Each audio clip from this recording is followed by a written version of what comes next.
پتہ یہ چلا کہ شرک کے موقف پر نہ تو کوئی عقلی دلیل موجود ہے، نہ مشاہداتی دلیل موجود ہے، اور نہ نقلی دلیل موجود ہے، نہ اثری دلیل موجود ہے. یعنی شرک بالکل بیس لیس ہے، اس کے پس پشت کوئی بھی دلیل موجود نہیں ہے. یعنی شرک بلا دلیل ہے.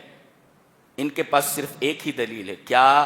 کہ ہم نے اپنے آبا و اجداد کو ان کی عبادت کرتے ہوئے پایا ہے. یہ کوئی دلیل ہے؟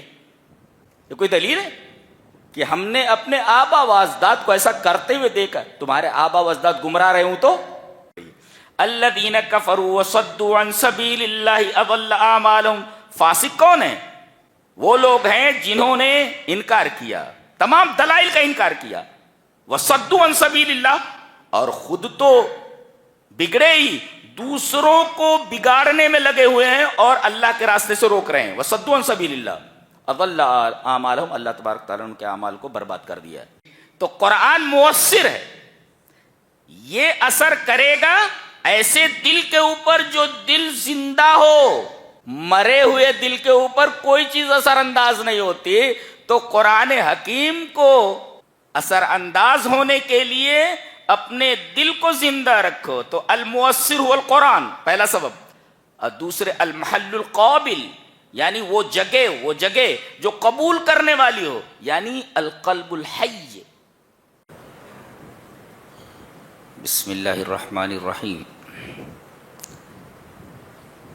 قرآن حکیم کے 26ویں پارے کا تفسیری خلاصہ پیش کیا جا رہا ہے.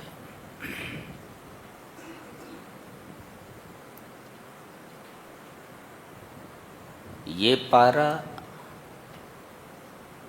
سورہ احقاف سے شروع ہوتا ہے. احقاف یہ حقف کا پلیورل ہے، یعنی حقف یہ سنگولر ہے اور احقاف اسی حقف کا پلیورل ہے، اس کی جمع ہے. حقف کہتے ہیں مستطیل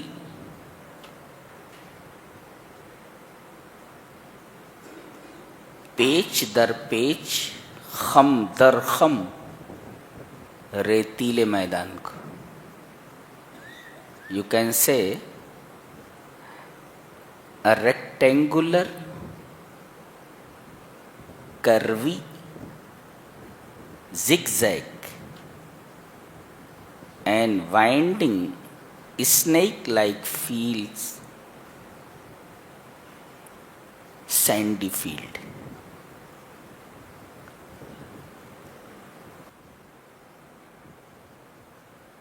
اس ایریے کو آج کل الربع الخالی کے نام سے جانا جاتا ہے. الربع الخالی، the empty quarter.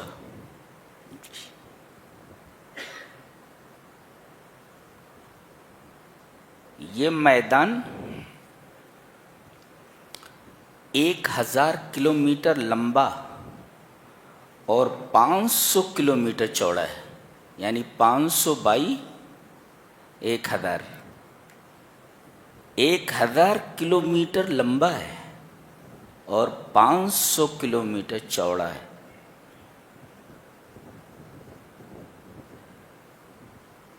یہاں آدمی پھنس گیا تو ریت بن جاتا ہے. جیسے آدمی نمک کے کان میں پھنس جائے تو نمک بن جاتا ہے، ایسے ہی اس ریتیلے میدان میں اگر پھنس گیا تو ریت بن جاتا ہے. اور بعض ٹیلے اتنی اونچائی والے ہوتے ہیں کہ جن کو آپ اگر ناپیں تو 250-300 میٹر اونچے دکھائی دیں گے. ایک ٹیلا، یعنی یہ ریت کا جو ماؤنڈ ہے، ٹیلا، یہ تقریباً 250 300 میٹر اونچے ہوتے. یہاں پہلے قوم عاد رہتی تھی. وَإِلَىٰ عَادٍ أَخَاهُمْ هُودًا. قوم عاد یہاں رہتی تھی اور ان کی طرف حضرت ہود علیہ السلام کو بھیجا گیا تھا. یہ ایک متمدن اور مہذب شہر تھا، علاقہ تھا. لیکن جب انہوں نے حضرت ہود کی بات نہیں مانی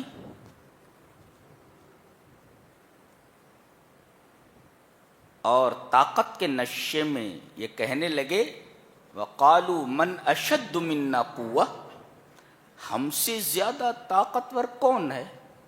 وہ طاقت کے نشے میں پھول گئے. ان انتفخ طار، جو پھول گیا وہ اڑ گیا.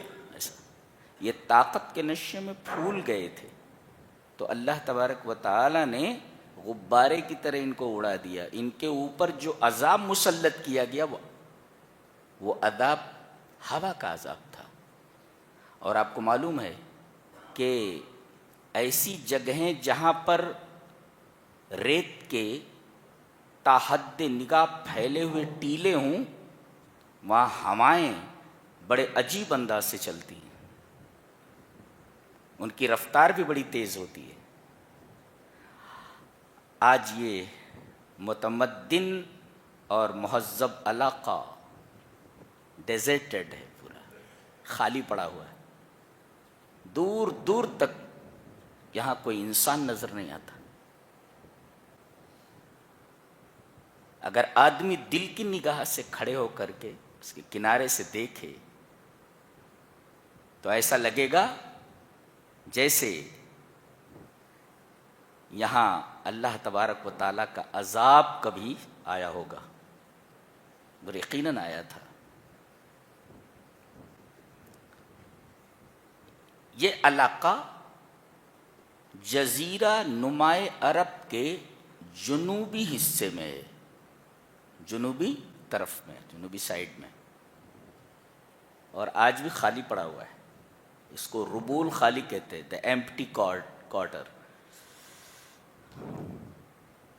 یہ تو سورہ کا جو نام تھا اس پر ہم نے بحث کی.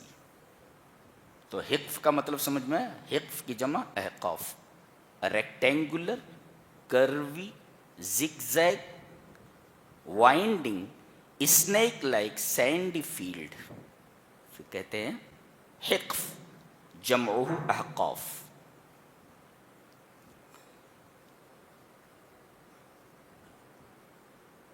اس سورہ کریمہ کی ابتدا میں یہ فرمایا گیا کہ شرک کے موقف پر کوئی بھی دلیل موجود نہیں ہے. بتایا گیا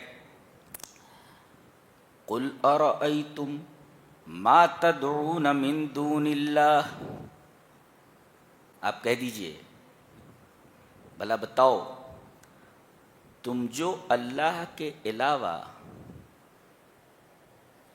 پکارتے ہو اور اللہ کے علاوہ جن کو تم نے اپنا معبود بنا رکھا ہے، جن کی تم عبادت کرتے ہو، جن سے تم دعا کرتے ہو، ارونی ماذا خلقوا من الارض، دکھاؤ کہ انہوں نے زمین کے اندر کون سی چیز پیدا کی ہے. یہ جن کی تم عبادت کر رہے ہو ان سے پوچھو، تم ان کی پوجا کر رہے نا، تو مجھے دکھاؤ کہ انہوں نے زمین کی کون سی چیز پیدا کی ہے. یہ ہے دلیل مشاہداتی کی طلب.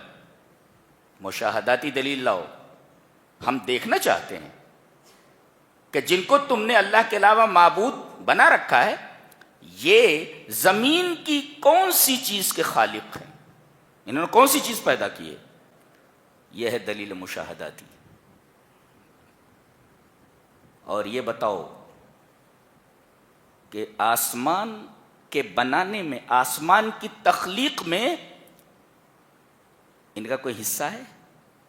جب اللہ آسمان بنا رہا تھا تو کیا آسمان بنانے میں یہ شریک رہے ہیں؟ پہلے یہ دکھاؤ کہ انہوں نے زمین کی کون سی چیز پیدا کی ہے، ایک، اور دوسرے آسمان کی تخلیق میں ان کا کوئی حصہ ہو، بتاؤ۔ ام لہم شرک فی السماوات۔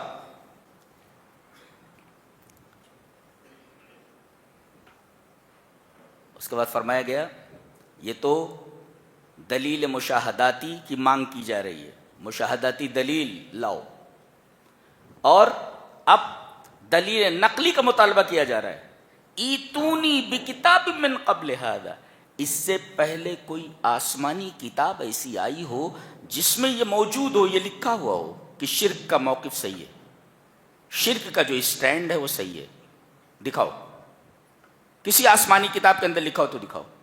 دلیل نقلی کا مطالبہ کیا گیا، پہلے دلیل عقلی اور دلیل مشاہداتی کا مطالبہ کیا گیا، پھر دلیل نقلی کا مطالبہ کیا، کہیں لکھا ہو تو دکھا دو کہ شرک کا موقف صحیح ہے، اللہ کے علاوہ دوسروں کی عبادت کرنا جائز ہے، لکھا ہو تو دکھاؤ، یہ دلیل نقلی کا مطالبہ ہے۔ اور اب تیسری دلیل، او اثارۃ من علم، یا کوئی اثری دلیل لاؤ۔ یہ اثارہ کیا ہوتا ہے؟ اثارہ مینس ہوتا ہے البقیہ، یعنی موروث عن الرسل، یعنی کسی رسول کا قول ہو، کسی رسول نے کہا ہو تو وہ دکھاؤ۔ جواب میں خاموشی ہے۔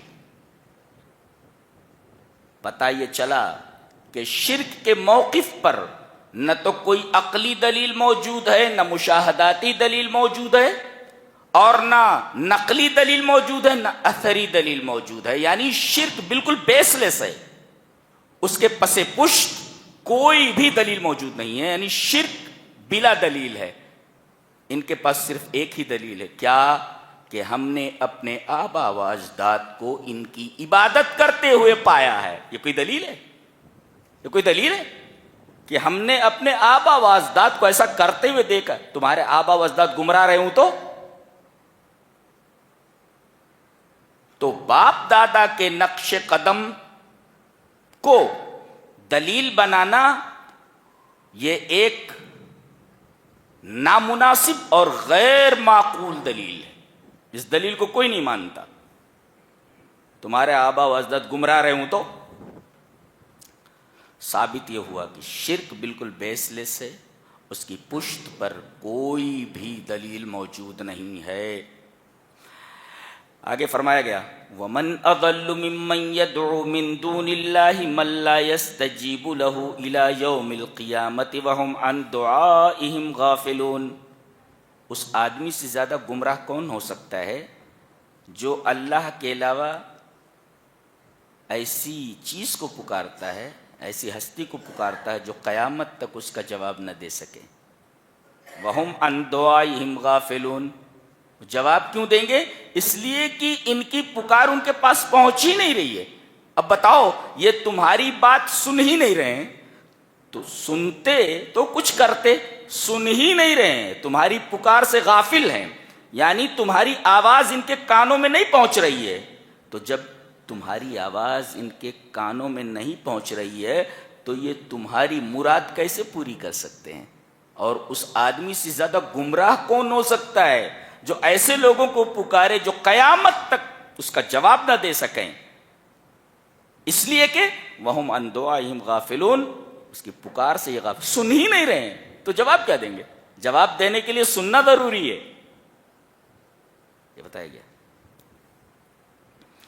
اور جن کو تم پکار رہے ہو نا، ایک دن ایسا آنے والا ہے کہ یہ تمہارے دشمن بن جائیں گے۔ ہاں، تم نے جن کو معبود بنا رکھا ہے نا، یہ تمہارے دشمن بن جائیں گے، اس لیے کہ ان کو بھی جمع کیا جائے گا، تمہیں بھی جمع کیا جائے گا۔ دیکھو وَإِذَا حُشِرَ النَّاسُ كَانُوا لَهُمْ أَعْدَاءً وَكَانُوا بِعِبَادَتِهِمْ كَافِرِينَ۔ اچھا، جن کی تم عبادت کرتے ہو ہمیں معلوم ہے کہ کون کون ہے وہ، ہاں، سب کو حاضر کرو۔ اب سب کو حاضر کیا جائے گا، کہا جائے گا کہ تم نے ان سے کہا تھا کہ تمہاری عبادت کریں مجھے چھوڑ کر، وَقَانُوا بِعِبَادَتِهِمْ كَافِرِينَ، صاف انکار کر دیں گے، ہم کو تو معلوم ہی نہیں تھا یہ ہماری عبادت کر رہے ہیں، اور نہ ہم نے ان کو اپنی عبادت کرنے کے لیے کہا تھا. ڈائریکٹ انکار کر دیں گے. بتائیے ان لوگوں کا کیا حال ہونے والا ہے. جن پہ تکیہ تھا وہی پتے ہوا دینے لگے. انہی پر بھروسہ کیے تھے نا. یہ تو صاف انکار کر جائیں گے کہ ہم نے ان سے کہا نہیں تھا کہ ہماری عبادت کرو، ہم کو پتا ہی نہیں تھا کہ یہ ہماری عبادت کر رہے ہیں. وَكَانُوا بِعِبَادَتِهِمْ كَافِرِينَ. وہ انکار کر دیں گے کہ ہماری عبادت یہ کر رہے تھے، ہم نے نہ کرنے کا حکم دیا تھا اور نہ ہم ان کی عبادت سے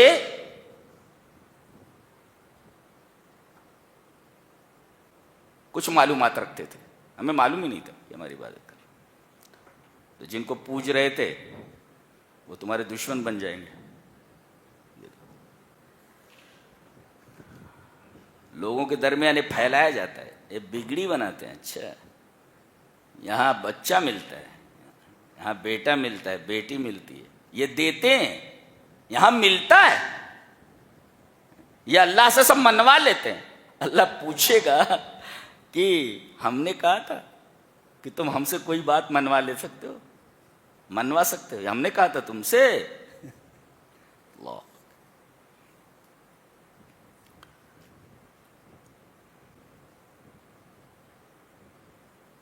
آگے ایک بات کہی جا رہی ہے کہ کافر ایمان والوں سے کہتے تھے کہ اگر تمہارے پاس خیر ہوتا یا جو تم بات کہہ رہے ہو وہ اچھی بات ہوتی تو سب سے پہلے ہم اس اچھی بات کی طرف سبقت کرتے. اوہ کیا بات ہے. کافر یہ کہتے تھے مومنوں سے، اگر جس ایمان کا اور جس عقیدے کا، جس منہج کا تم ذکر کر رہے ہو، اگر یہ خیر ہوتا، بہتر ہوتا تو سب سے پہلے ہم اس کی طرف لپکتے. گویا کہ ہمارا تمہارے منہج کی طرف نہ لپکنا اس بات کی دلیل ہے کہ تم جو بتا رہے ہو غلط ہے، وہ خیر نہیں ہے.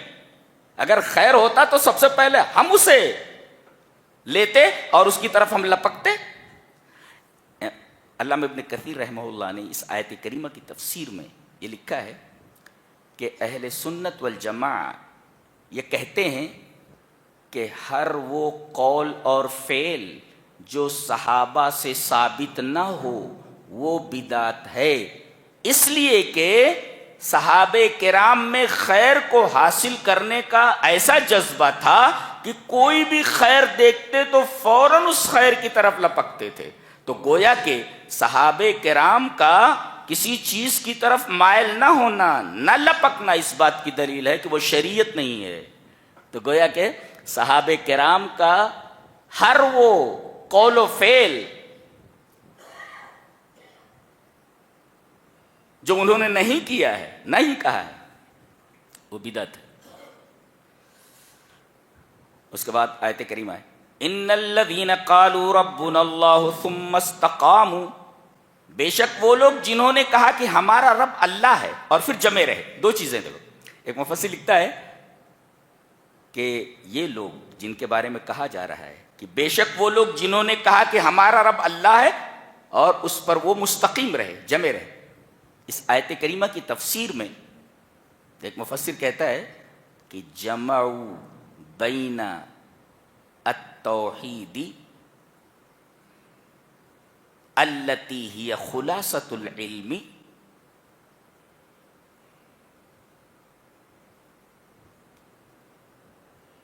کہ اس کے اندر انہوں نے توحید کو جمع کر لیا ہے. ربنا اللہ، اے ہمارے رب، تو ہمارا رب ہے. ربنا اللہ، ہمارا رب اللہ ہے.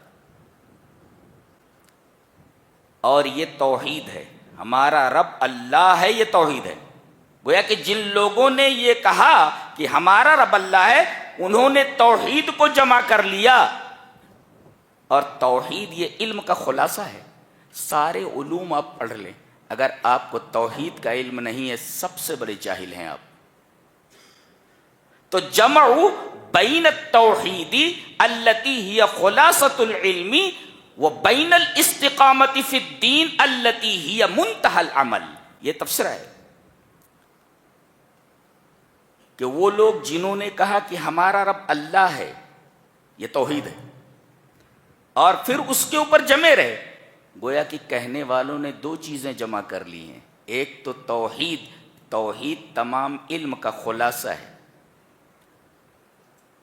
essence of every knowledge، ہر علم کا جوہر، ہر علم کا خلاصہ.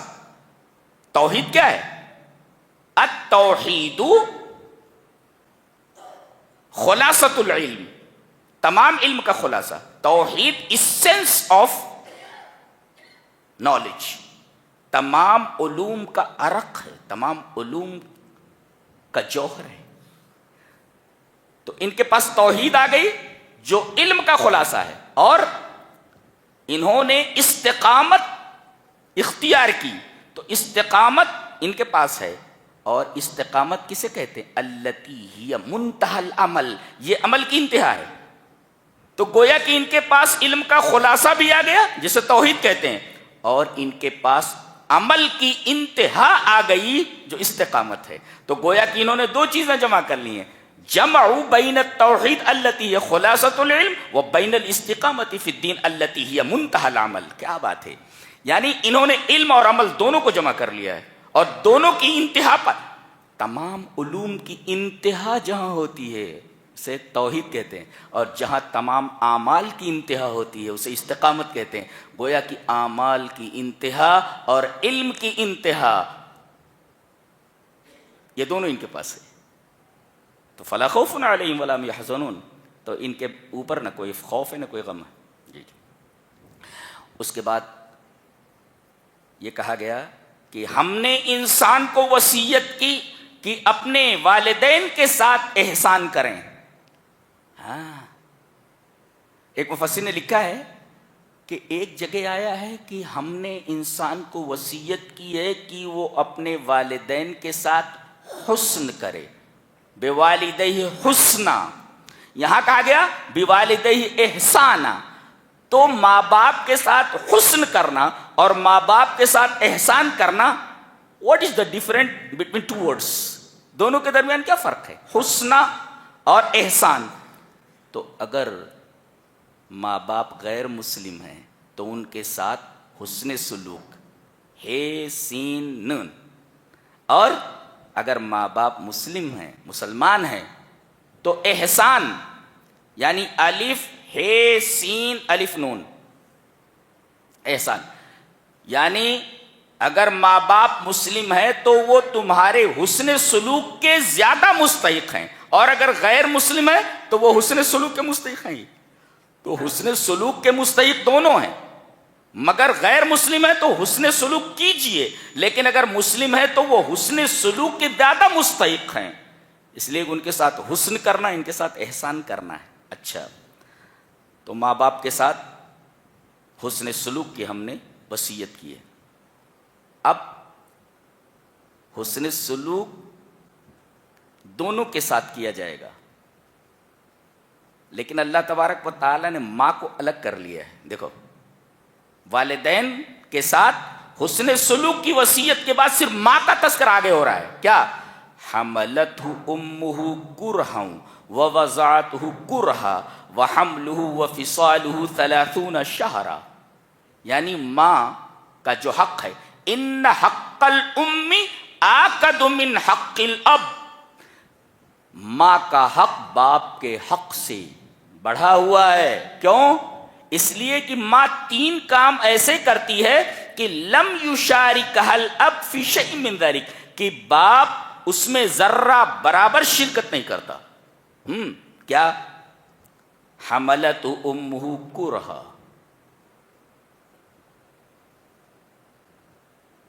9 مہینے اپنے پیٹ میں رکھتی ہے. حملتہ بمشقۃ، مشقت اٹھاتی ہے 9 مہینے پیٹ میں رکھ کر کے. اور ووضعتہ کرہا، ووضعتہ بمشقۃ، اور بچہ جب پیدا ہوتا ہے تو موت و حیات کی کشمکش میں ہوتی ہے، کبھی کبھی عورتیں مر جاتی ہیں. جی، تو حملتہ بمشقت، 9 مہینے پیٹ میں رکھا مشقت کے ساتھ، ووضعتہ بمشقت، اور تمہیں جنا مشقت کے ساتھ، اور جب تم پیدا ہو گئے تو ارضعتہ بمشقت وتعب ونصب، پھر 2 سال تک مسلسل دودھ پلاتی رہی ہو۔ 3 کام ایسے ہیں جو صرف ماں کرتی ہے، باپ اس میں بالکل شریک نہیں ہے، لہذا ماں کا حق باپ کے حق سے بڑھا ہوا ہے۔ تو باپ کے مقابل حسن سلوک کے دونوں مستحق ہیں، مگر ماں آپ کے حسن سلوک کی زیادہ مستحق ہے۔ اور باپ کے مقابلے میں پیار بھی تو بہت کرتی ہو،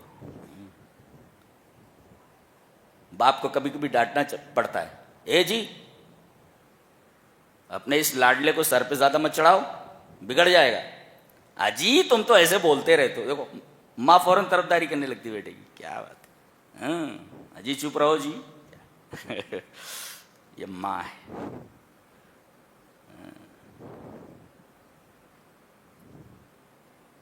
آگے ایک نکتہ دیکھو، قال رب اوزعنی،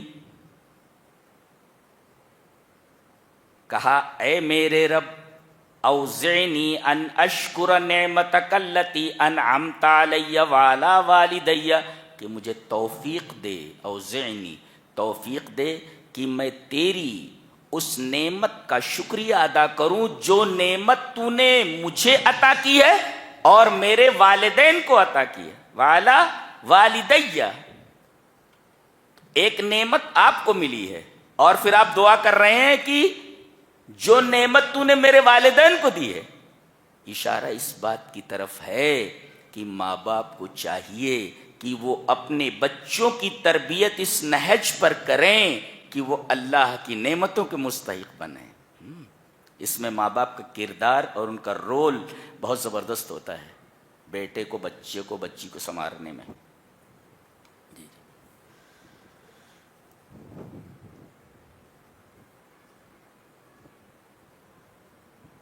اس کے بعد عجیب و غریب آیت ہے، متوجہ ہیں پوری طرح؟ جی جی۔ وَيَوْمَ يُعْرَضُ الَّذِينَ كَفَرُوا عَلَى النَّارِ، جس دن کافروں کو آگ پر پیش کیا جائے گا۔ پیش کرنے کا مطلب سمجھتے ہیں؟ یہ جیسے یہ آگ ہے، اب ہم اس ہینڈ کچف کو آگ پر پیش کرتے ہیں، اسے یہ ہے پیش کرنا، یہ آگ ہے، اور ہم اس کو آگ پر پیش کر رہے ہیں، اس کو عرض کہتے ہیں، عرض مانے پیش کرنا۔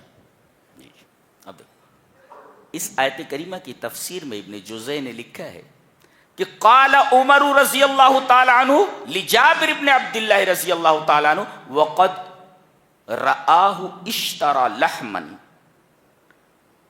اما تخشى ان تکون من اہل هذه الآیہ۔ اللہ، دل تڑپ اٹھا یہ تفسیرہ دیکھ کر کے۔ حضرت عمر جابر بن عبداللہ کو دیکھتے ہیں، یہ دوسرے خلیفہ ہیں، کون؟ حضرت عمر، اور جابر بن عبداللہ بہت ہی بڑے صحابی ہیں۔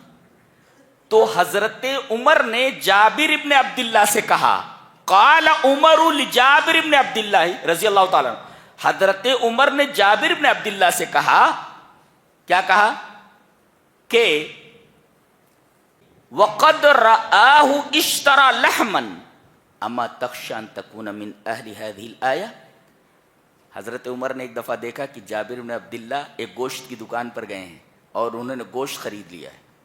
وَقَدْ رَآهُ اشْتَرَى لَحْمًا، جابر بن عبداللہ گوشت خرید رہے ہیں۔ گوشت خرید کر جب جانے لگے تو حضرت عمر سامنے آ گئے اور دیکھا کہ یہ گوشت لے کر جا رہے ہیں، رک گئے، کہا کہ گوشت لے جا رہے ہو؟ ہاں۔ اما تخشى ان تکون من اہل هذه الآیہ، کیا تمہیں ڈر نہیں لگتا کہ کہیں تم اس آیت کے ضمن میں نہ آ جاؤ؟ اس آیت میں جن لوگوں کا بیان ہے ان لوگوں میں سے نہ ہو جاؤ کہیں۔ کون لوگ ہیں؟ جن کو آگ کے اوپر پیش کیا جا رہا ہے۔ دیکھو گوشت کو اور انسان کو کس طریقے سے یہاں جوڑا گیا ہے۔ جس طریقے سے آگ رہتی ہے، آگ کے اوپر گوشت کو پیش کیا جاتا ہے تو گوشت کی حالت کیا ہوتی ہے؟ گوشت بھن جاتا ہے. گوشت کو بھوننے کے لیے گوشت کو آگ کے اوپر پیش کیا جاتا ہے اور گوشت فرائیڈ ہو جاتا ہے. گوشت کو فرائی کرنے کے لیے ہم اس کو آگ کے اوپر پیش کرتے ہیں. ایسے ہی کافروں کو آگ کے اوپر پیش کیا جائے گا ان کو فرائی کرنے کے لیے. جی وہی کہا گیا وَيَوْمَ يُعْرَضُ الَّذِينَ كَفَرُوا عَلَى النَّارِ. اس دن کافروں کو آگ کے اوپر پیش کیا جائے گا. حضرت عمر رضی اللہ تعالیٰ عنہ نے اسی آیت کی طرف جابر بن عبداللہ کی توجہ مبذول کرائی کہ کہیں تمہیں ڈر نہیں لگتا کہ کہیں اس آیت والوں میں سے نہ ہو جاؤ. گوشت تو خرید کر لے جا رہے ہو اور گوشت کو آگ پر رکھو گے تو گوشت فرائیڈ ہو جائے گا. اور انسانوں کو آگ پر پیش کیا جائے تو انسانوں کی حالت بھی ویسی ہوگی، فرائی ہو جائیں گے. فرائی، جی جیسے مرغے کو فرائی کر دیا جاتا ہے ایسے فرائی ہو جائے گا. ڈرا دینے کے لیے کافی ہے آیت کریمہ. وَيَوْمَ يُعْرَضُ الَّذِينَ كَفَرُوا عَلَى النَّارِ. اور اس سے ایک بات یہ بھی معلوم ہوئی کہ صحابہ کرام ہر آیت کو انتہائی سیریسلی لیتے تھے اور بڑی گہری نظر ان کی تمام آیات کے اوپر ہوتی تھی. دیکھو کہاں گوشت کی خریداری اور کہاں یہ آیت. کتنی عجیب بات.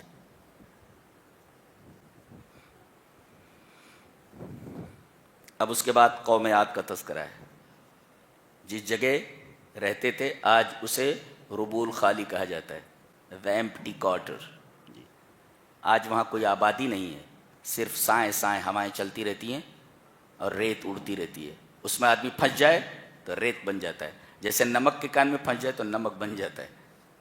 یہ پورا صحرا ہے، 1000 کلومیٹر لمبا اور 500 کلومیٹر چوڑا، اور جزیرہ نما عرب کے جنوبی حصے میں واقع ہے. یہاں پہلے ایک متمدن آبادی ہوا کرتی تھی عاد کی، جہاں حضرت ہود علیہ السلام کو بھیجا گیا تھا. جب انہوں نے ہود علیہ السلام کی بات نہیں مانی، اب آگے ذکر کیا جا رہا ہے وَاذْكُرْ أَخَا عَادٍ. عاد کے بھائی کو یاد کرو. اذ انذر قومہ بالاحقاف. جب انہوں نے اپنی قوم کو مقام احقاف میں ڈرایا اور عرصہ ہو گیا تھا کوئی ڈرانے والا نہیں آیا تھا. وقد خلت النذر من بین یدیہ ومن خلفی اللہ تعبدوا الا اللہ. دیکھو تم لوگ اللہ کے علاوہ کسی کی عبادت نہ کرو. کس نے کہا؟ حضرت ہود نے اپنی قوم عاد سے. انی اخاف علیکم عذاب یوم عظیم. بڑے دن کے عذاب سے میں تمہارے اوپر خوف کھا رہا ہوں.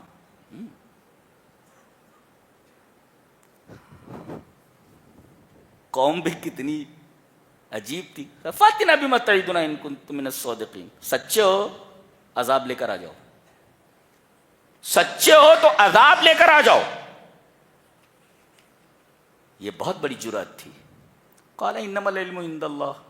عذاب لانا یہ میرے بس کا نہیں ہے، اس کا علم اللہ تبارک تعالیٰ کے پاس ہے. وَأُبَلِّغُكُم مَّا أُرْسِلْتُ بِهِ. میں تو وہ بتانے آیا ہوں جو مجھے دے کر بھیجا گیا ہے. میں اللہ کا پیغام تم تک پہنچانے کے لیے آیا ہوں. وَلَكِنِّي أَرَاكُمْ قَوْمًا تَجْهَلُونَ. میں دیکھ رہا ہوں کہ تم جاہل قوم ہو، جاہل قوم ہو. پتہ یہ چلا مشرک جو ہوتا ہے نا کتنا بھی پڑھ لے جاہل کا جاہل ہوتا ہے. قرآن حکیم کی نگاہ میں مشرک بہت بڑا جاہل ہوتا ہے. دیکھو اتنی متمدن قوم ہے، بہت طاقتور قوم ہے. وَلَكِنِّي أَرَاكُمْ قَوْمًا تَجْهَلُونَ. نبی بول رہا ہے میں تمہیں دیکھ رہا ہوں کہ تم سب سے بڑے جاہل ہو. اچھا پوری قوم کو جاہل کہا، گویا کہ عمت جمیع القبیلہ فصارت من مقومات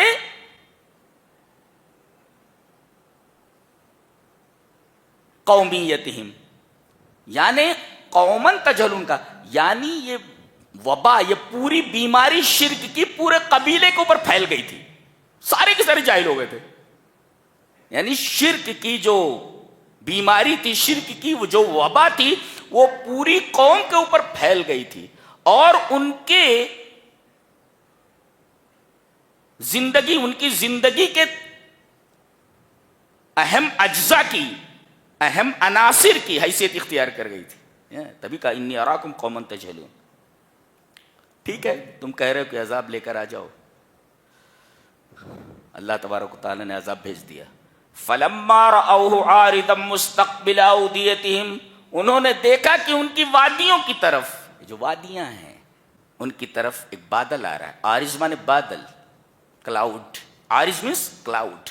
فلما رأوه عارضا مستقبل اودیتہم، انہوں نے ایک بادل کو اپنی وادیوں کی طرف آتے دیکھا، خوش ہو گئے۔ قالوا ھذا عارض ممطرنا، انہوں نے کہا کہ یہ بادل ہے ہمارے اوپر برسنے والا ہے۔ بل هو ما استعجلتم به ریح فیھا عذاب الیم، اس بادل کے اندر پانی نہیں تھا، خوفناک ہوا تھی، ریح اس ونڈ، ہوا تھی، اور بادل سے نکل کر وہ ہوا اس پوری بستی کے اوپر چھا گئی۔ تدمر کل شیء بامر ربها، جو اس کے سامنے آتی اس چیز کو اکھاڑ کر پھینک دیتی، تباہ کر دیتی۔ نتیجہ فاصبحوا لا يرى الا مساکنهم، مکین ختم ہو گئے، مکان کھڑے ہیں، مکین کوئی زندہ نہیں بچا۔ فاصبحوا لا يرى الا مساکنهم، اور غالباً خالی ان کے مکانات ڈھہے ہوئے نظر آ رہے تھے یا مکان کھڑے تھے، مکینوں کا پتہ نہیں تھا، ایک بھی آدمی زندہ نہیں بچا۔ پیڑ کو پکڑ لیتے تھے، پیڑ کو اکھاڑ دیتی تھی ہوا، اور فضا میں گھما کر کے زمین کے اوپر پٹک دیتی تھی۔ 7 رات اور 8 دن تک یہ ہوا ان کے اوپر مسلط رہی، ایک آدمی بھی زندہ نہیں بچا۔ بڑی شان سے فرمایا گیا کذالک نجزی القوم المجرمین، ہم اسی طرح مجرم قوم کو بدلہ دیتے ہیں۔ دیکھا کیا بات ہے، کیا شان ہے رب تعالیٰ کی۔ وہ قوم جو کہتی تھی من اشد منا قوہ، ہم سے زیادہ طاقتور کون، طاقت کے نشے میں پھول گئے تھے، غبارہ ہو گئے تھے، اور قاعدہ ہے من انتفخ طار، جو پھول جاتا ہے اسے اڑ جاتا ہے، جو پھول جاتا ہے وہ اڑ جاتا ہے، اڑا دیا گیا۔ طاقت کے نشے میں پھول گئے تھے، بیلون ہو گئے تھے، غبارے ہو گئے تھے، اللہ نے ان کے اوپر ہوا مسلط کر دی، جیسے غبارے میں ہوا بھر دو غبارہ اڑ جاتا ہے، یہ طاقت کے نشے میں پھول گئے تھے، ان کے اوپر ہوا کا عذاب مسلط کر دیا گیا، ہوا نے ان کو اڑا دیا۔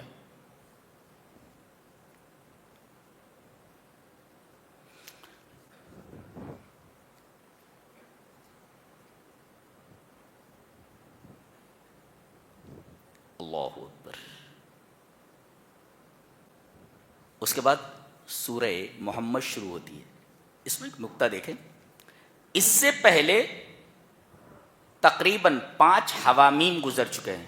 حوامیم کا مطلب ہوتا ہے وہ سورتیں جو حامیم سے شروع ہوتی ہیں، حامیم۔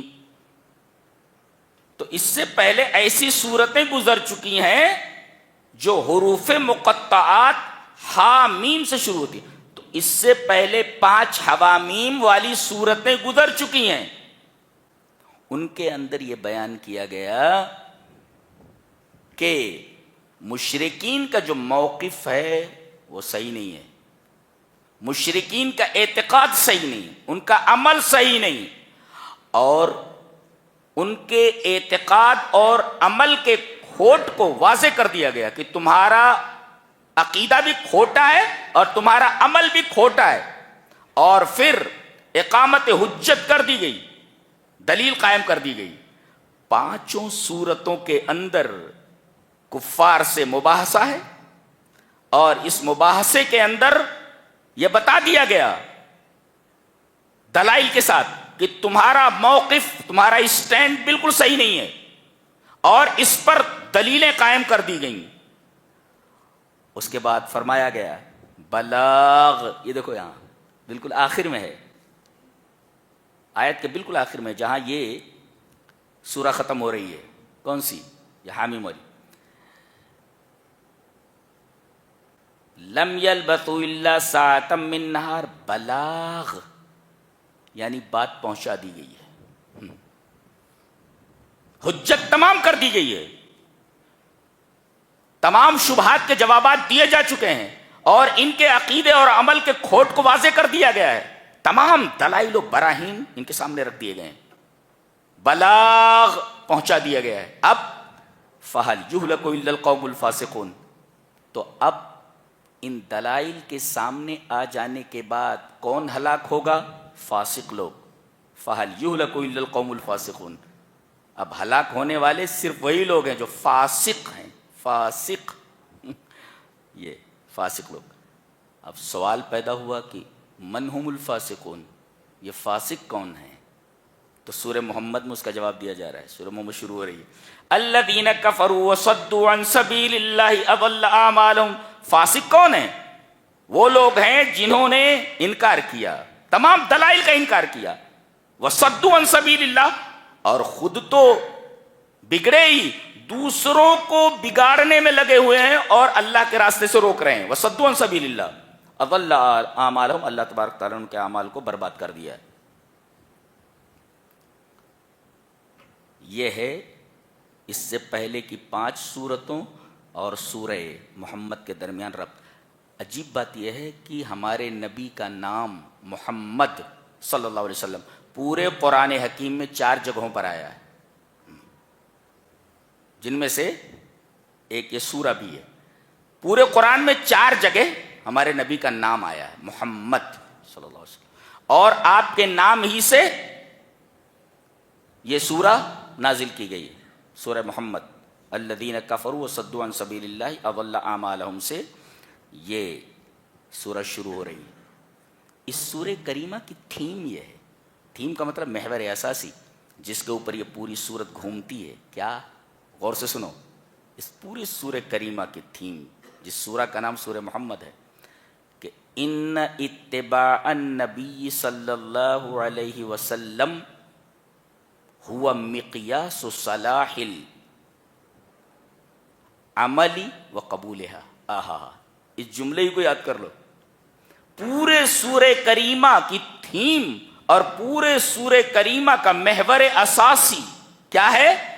ان اتباع النبی صلی اللہ علیہ وسلم مقیاس صلاح العمل و قبولها، کہ نبی کریم صلی اللہ علیہ وسلم کی پیروی، آپ کی اتباع ہی عمل کے صالح ہونے کا معیار ہے اور اس کے قبول ہونے کا معیار ہے. کیا مطلب؟ نبی کریم صلی اللہ علیہ وسلم کی اتباع کرو گے تو تمہارا عمل صالح ہوگا ایک، اور نبی کریم صلی اللہ علیہ وسلم کی پیروی کرو گے تو تمہارا عمل قابل قبول ہوگا. گویا کہ معیار کیا ہے؟ کرائیٹیرین کیا ہے؟ کرائیٹیرین یہ ہے کہ نبی کریم صلی اللہ علیہ وسلم کی پیروی تمہارے تمام عملوں کے صلاح اور اس کی قبولیت کا معیار ہے. اگر نبی کی اتباع نہیں ہے تو آپ کا عمل صالح نہیں ہے، اور جب صالح نہیں ہے تو آپ کا عمل قابل قبول ہی نہیں ہے، مقبول عند اللہ نہیں ہے. یہ اس سورہ کریمہ کی تھیم ہے. فرمایا گیا یا ایھا الذین آمنوا اطیعوا اللہ واطیعوا الرسول ولا تبطلوا اعمالکم. یہ ہے آیت کریمہ. اے ایمان والو، اطاعت کرو، اللہ کی اطاعت کرو، رسول کی، اور اپنے عملوں کو برباد مت کرو. یہ دیکھو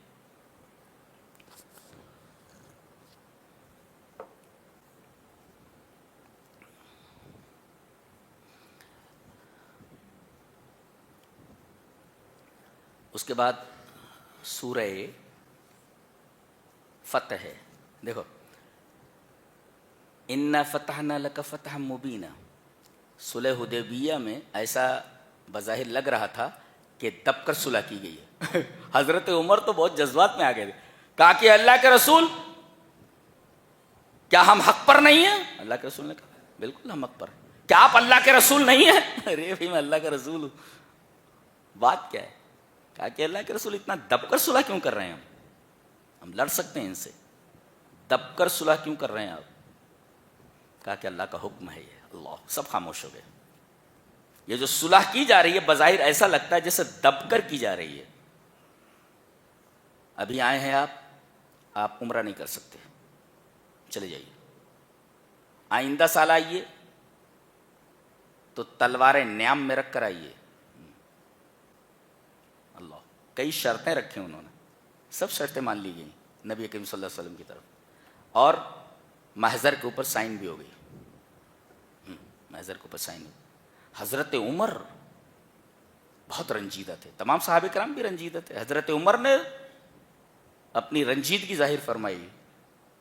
کیا آپ اللہ کے رسول نہیں ہیں؟ کیا ہم حق پر نہیں ہیں؟ جب آپ نے یہ فرمایا کہ اللہ کی طرف سے، تب سب خاموش ہو گئے. بظاہر دب کر صلح کی گئی تھی، لیکن صلح جب ہو گئی تو کفار مومنین سے مل رہے، مومنین کفار سے مل، آپس میں تبادلہ خیال ہے، آپس میں لین دین ہے. اس طرح اسلام کو پھیلنے کا بڑا بہترین موقع ملا، ایک دوسرے کو سمجھنے کا، ایک دوسرے کے خیالات کے سمجھنے کا موقع ملا، جس سے جوق در جوق لوگ اسلام میں داخل ہوئے. اس کو فتح مبین کہا گیا ہے. بظاہر دب کر صلح کی گئی. تو کہتے ہیں نا لا تحکم علی الامور بظواہرها، ڈونٹ جج اے بک بائی اٹس کور، کہ کسی کتاب کو اس کے کور سے جج نہیں کیا جاتا. اندر کتاب پڑھ کر کے دیکھو. لا تحکم علی الامور بظواہرها، چیزوں کو ان کے ظاہر دیکھ کر فیصلہ مت کرو، حکم مت لگاؤ. ڈونٹ جج اے بک بائی اٹس کور، کور دیکھ کر کے کتاب پر حکم مت لگاؤ، کتاب کو جج مت کرو. تو بظاہر ایسا لگتا تھا جیسے یہ دب کر صلح کی گئی ہے، لیکن اس کے پیچھے جو فائدہ کار فرما تھا وہ نظر آیا کہ جوق در جوق لوگ اسلام لائے. اس سے پہلے اتنے لوگ اسلام میں داخل نہیں ہوئے تھے جتنے اس صلح کے بعد داخل ہوئے. اسی وجہ سے اللہ تبارک و تعالی نے دب کر کی گئی اس صلح کو فتح مبین سے تعبیر کیا. انا فتحنا لک فتحا مبینا، اور فرمایا تاکہ اللہ آپ کے اگلے پچھلے گناہ کو معاف کر دے. سوال یہ ہے کہ نبی سے گناہ ہوتا ہے؟ لا لا لا لا، نہ گناہ کبیرہ ہوتا ہے نہ گناہ صغیرہ ہوتا ہے. پھر یہاں گناہ کیوں کہا گیا؟ یہاں خلاف اولا کو گناہ کہا گیا. یعنی آپ یہ کرتے تو اچھا تھا، یہ کرتے تو اچھا تھا، یہ بھی اچھا ہی ہے، لیکن یہ کرتے تو اور اچھا تھا، اس کو گناہ کہا گیا. حسنات الابرار سیئات المقربین. اس کی ایک مثال دیتا ہوں. ایک ٹرک جا رہا ہے، گنا لدا ہوا. ٹرک سے گنا کھینچے ہو کبھی؟ نہیں نا؟ ہاں، کھینچنا بھی نہیں. اب ٹرک گنا لے کر جا رہا ہے، ٹرک پر گنا لدا ہوا ہے. اب اگر یہ کھینچیں تو لوگ ہنسیں گے، ٹھیک ہے، بچہ ہے، نوجوان ہے، کھینچ لیا.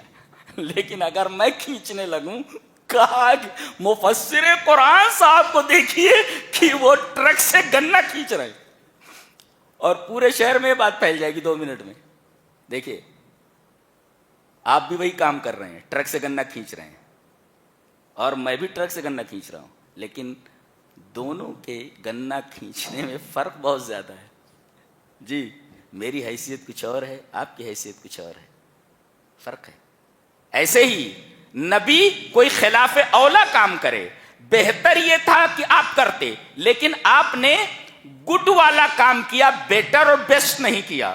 تو گڈ تو ہے ہی نا، لیکن آپ نے گڈ تو کیا، بیٹر کرنا چاہیے تھا، بیسٹ کرنا چاہیے تھا. آپ نے بیٹر اور بیسٹ نہیں کیا، لہذا یہ خلاف اولا ہے جو ذنب کے دائرے میں آتا ہے. اس لیے کہ آپ کی شخصیت ہی اتنی بڑی ہے کہ خلاف اولا کام بھی ذنب شمار ہوتا ہے اللہ کی نگاہ میں. اللہ. تو آپ کے اگلے پچھلے گناہ معاف ہو جائے. یہ اگلے کون، پچھلے کون؟ مفسرین نے 2 باتیں بتائی ہیں، قبل البعثۃ و بعد البعثۃ، یعنی قبل الرسالۃ و بعد الرسالۃ. رسول بنائے جانے سے پہلے بھی آپ نے کبھی گناہ نہیں کیا ہے. اللہ اکبر. نبی جب بنایا جاتا ہے تو بچپن سے ہی، بلکہ بچپن تو چھوڑو، نسلوں کی حفاظت کی جاتی ہے. جس نسل سے آپ ہیں، آپ کے نسل میں کسی بھی آپ کے دادا بابا نے کبھی زنا نہیں کیا. جی، پوری نسل کی حفاظت کی جاتی ہے. اور جب نبی پیدا ہوتا ہے تو باقاعدہ اللہ کی نگرانی میں ہوتا ہے کہ کہیں اس سے کوئی گناہ نہ ہو، اس لیے سیمپل ہوتا ہے، یہ اسوہ ہوتا ہے. یہ تو قبل الرسالہ آپ نے گناہ نہیں کیا، رسول بنائے جانے سے پہلے. وبعد الرسالہ، اور رسول بنائے جانے کے بعد بھی آپ نے گناہ نہیں کیا. بعض لوگ کہتے ہیں قبل الفتح و بعد الفتح، فتح مکہ سے پہلے اور فتح مکہ کے بعد. یہ مطلب ہے لیغفر لک اللہ ما تقدم من ذنبک وما تاخر، آپ کے اگلے پچھلے گناہ معاف کر دیے گئے، یعنی خلاف اولا. کہتے ہیں کہ تمام امتیں ڈری ہوئی ہوں گی، سب سے پہلے آدم کے پاس آئیں گے. کہا کہ چلیے اللہ سے سفارش کیجیے. ارے کہا کہ میں خود جنت سے نکال دیا گیا ہوں، میں اللہ کے سامنے کیسے جاؤں.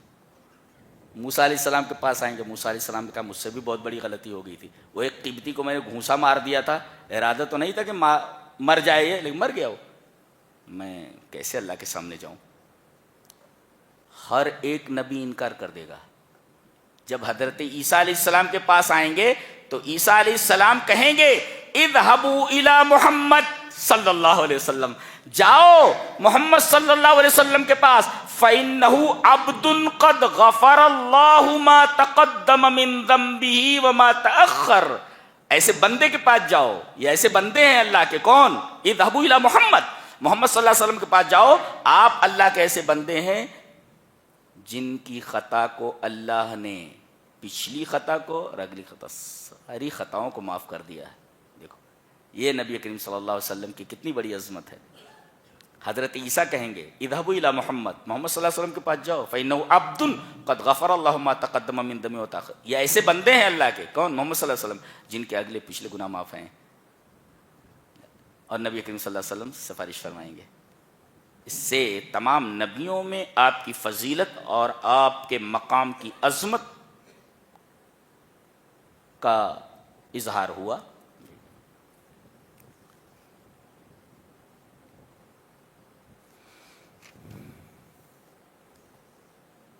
اس میں جو آخری آیت ہے سورہ فتح عجیب و غریب ہے. انگلش میں الفابیٹ کل کتنے ہیں؟ 26 ہے. عربی میں 29 ہے، 29.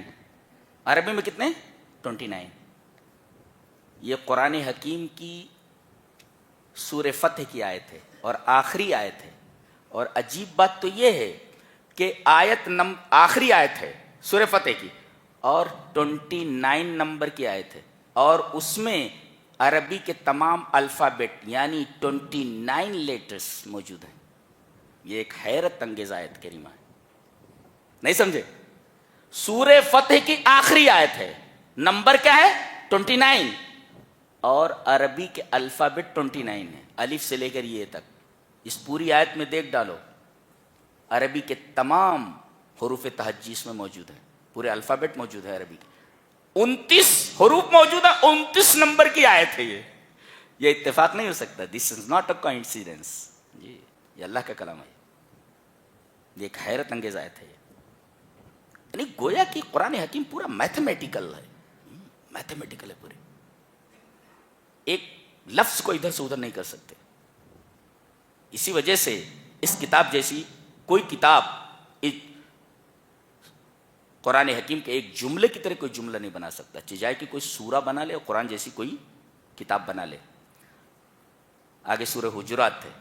سورہ حجرات میں کیا بات کہی گئی، کہا کہ 9 کام اگر کر لو اور 9 یہ جو احکام ہیں، 9 احکام کی بنیاد پر کسی معاشرے کی تشکیل اگر کر لی جائے تو معاشرہ سب سے بہترین اور سب سے خوبصورت معاشرہ ہوگا.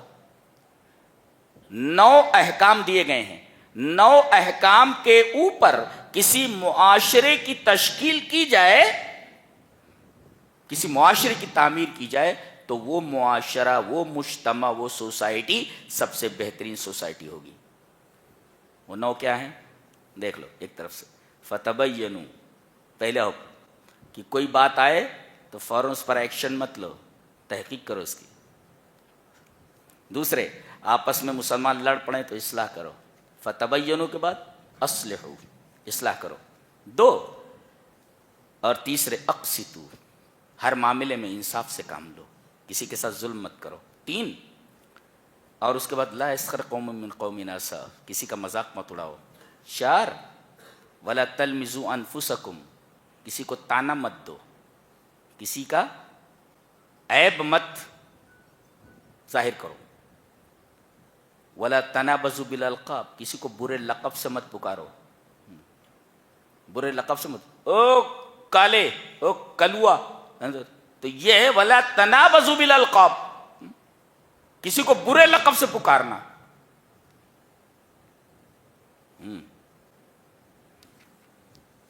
اور بدگمانی سے بچو۔ بدگمانی کا ایک مثال سے مطلب سمجھاتا ہوں۔ ایک آدمی دور سے لنگڑاتا ہوا آ رہا ہے،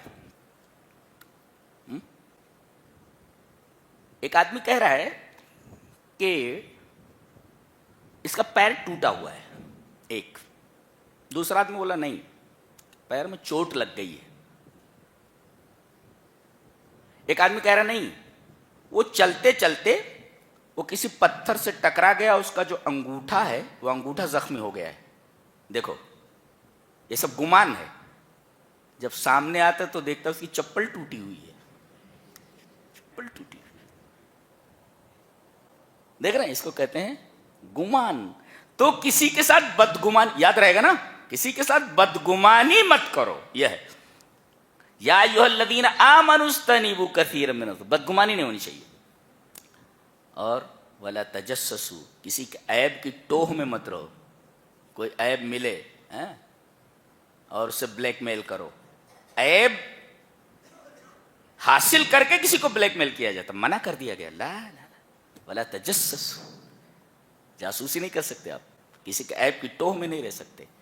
ولا یغتب بعضکم بعضا، اور تم میں سے بعض کی غیبت نہ کرے۔ اللہ اکبر، یہ 9 احکام ہیں۔ اگر ان 9 احکام کی بنیاد پر کسی معاشرے کی تشکیل ہو تو معاشرہ جنت نظیر ہو جائے، ایک خوبصورت معاشرے کی تشکیل ہو جائے۔ کمال کی کتاب ہے اللہ۔ آگے سورہ قاف ہے، قاف میں نے بتایا نہیں کہ جس حروف مقطعہ سے سورہ شروع ہو اس سورہ میں وہی لفظ سب سے زیادہ ہوتے، تو قاف اگر گنیں گے تو سارے لیٹرز میں سے قاف سب سے زیادہ تعداد میں آپ کو ملے گئے ہیں۔ ایک بڑی عجیب بات فرمائی جا رہی ہے،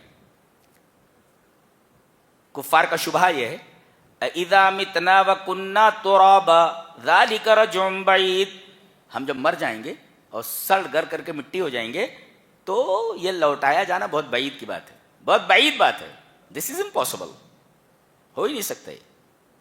سڑنے اور گلنے کے بعد دوبارہ زندگی کی نمود ہو، ممکن نہیں ہے۔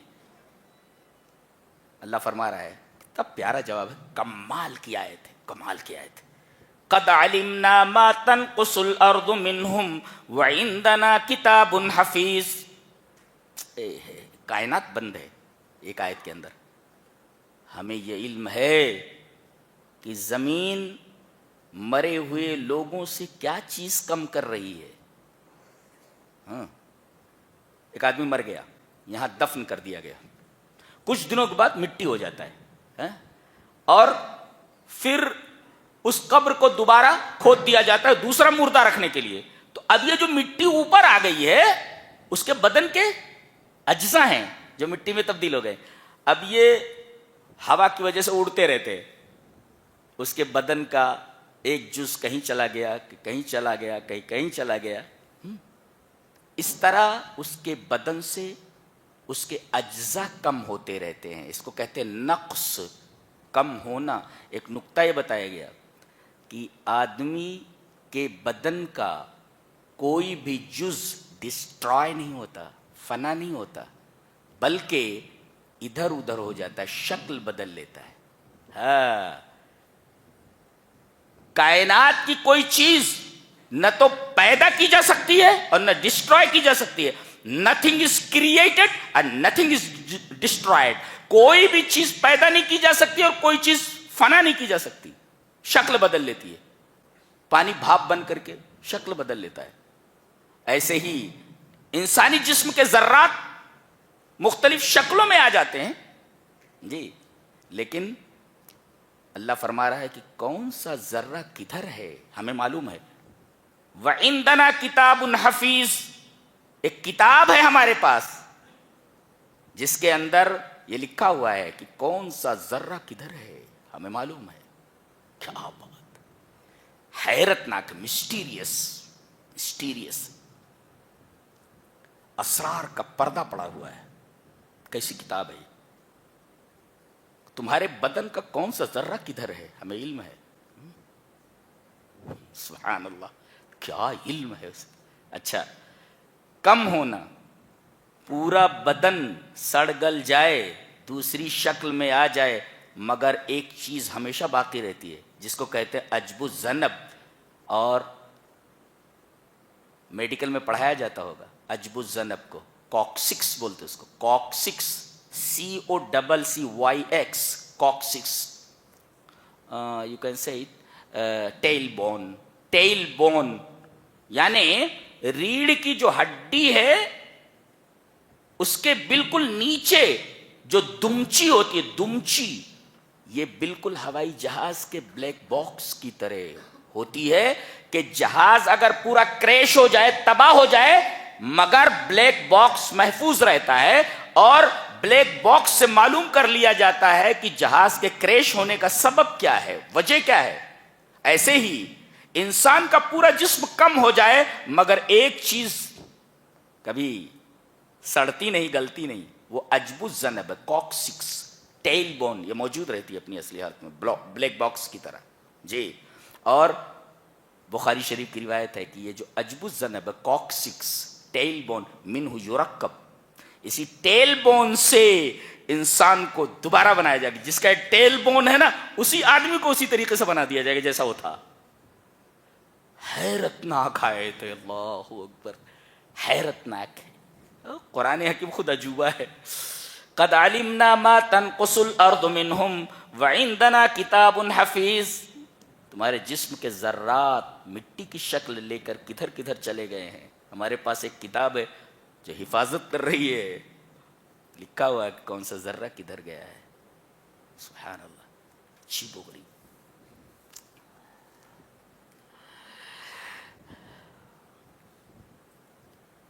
ایک عجیب و غریب آیت دیکھیں. ان فی ذلک لذکری لمن کان له قلب او القى السمع وهو شہید. اس پر امام ابن قیم کا تفسیرہ دیکھیں کہ اس آیت کریمہ میں اللہ تبارک و تعالی نے اسباب الانتفاع کو ایک جگہ ذکر فرما دیا ہے. اسباب الانتفاع کا مطلب نفع حاصل کرنے کے اسباب. وہ اسباب کون سے ہیں، وہ ذرائع کون سے ہیں جن سے آپ نفع حاصل کر سکتے ہیں، اسے کہا جاتا ہے اسباب الانتفاع. آپ فائدہ حاصل کر سکیں. تو فائدہ حاصل کرنے کے اسباب کیا ہیں بتائیں گے. المؤثر، پہلا المؤثر هو القرآن. قرآن، ان فی ذلک لذکر، یعنی قرآن یہ مؤثر ہے ایک. اور اثر کرنے کے لیے قلب، القلب الحی، زندہ دل چاہیے. اگر کوئی چیز مری ہوئی ہو تو اس پر کسی چیز کا اثر نہیں ہوتا. جی، تو قرآن مؤثر ہے، یہ اثر کرے گا ایسے دل کے اوپر جو دل زندہ ہو. مرے ہوئے دل کے اوپر کوئی چیز اثر انداز نہیں ہوتی. تو قرآن حکیم کو اثر انداز ہونے کے لیے اپنے دل کو زندہ رکھو. تو المؤثر هو القرآن، پہلا سبب. اور دوسرے المحل القابل، یعنی وہ جگہ جو قبول کرنے والی ہو، یعنی القلب الحی. بھائی مری چیز کے اوپر کیا اثر ہوگا؟ تو قرآن مؤثر ہے. کس پر اثر ڈالے گا؟ اس کے لیے ضروری ہے کہ دل زندہ ہو، القلب الحی. اور تیسرے او القى السمع، القاء السمع الاصغاء، غور سے قرآن حکیم کو سنیں، سمجھے، غور سے سنیں. اور تیسرے وہ شہید، اس کا دماغ حاضر ہو. یہ چار چیزیں ضروری ہے قرآن سے انتفاع کے لیے. قرآن مؤثر ہے. اثر کب ہوگا اس کا؟ جب دل مرا ہوا نہ ہو، دل زندہ ہو. محل قابل ہو، المحل القابل للتاثیر، تاثیر کو قبول کرنے کا محل ہو وہ، تو مؤثر یعنی اثر ڈالنے والا قرآن. اچھا، المحل القابل القلب الحی، زندہ دل. اور تیسرے کان لگا کر سننا، القاء السمع. اور چوتھے آدمی سنے تو اس کان سے سنے اس کان سے اڑا دے، ایسا نہیں، بلکہ وہو شہید، اس کا دماغ اور اس کا دل حاضر ہو، حضور قلب ہو. تو المؤثر القلب الحی، القاء السمع، اچھا تو حضور قلب. یہ چار چیزیں ضروری ہیں نفع حاصل کرنے کے لیے، یہ اسباب الانتفاع ہے. یہ رہا 26ویں پارے کا خلاصہ. اللہ ہمیں نیک عمل اور اچھی سمجھ توفیق عطا فرمائے. وآخر دعوانا الحمد للہ رب العالمین.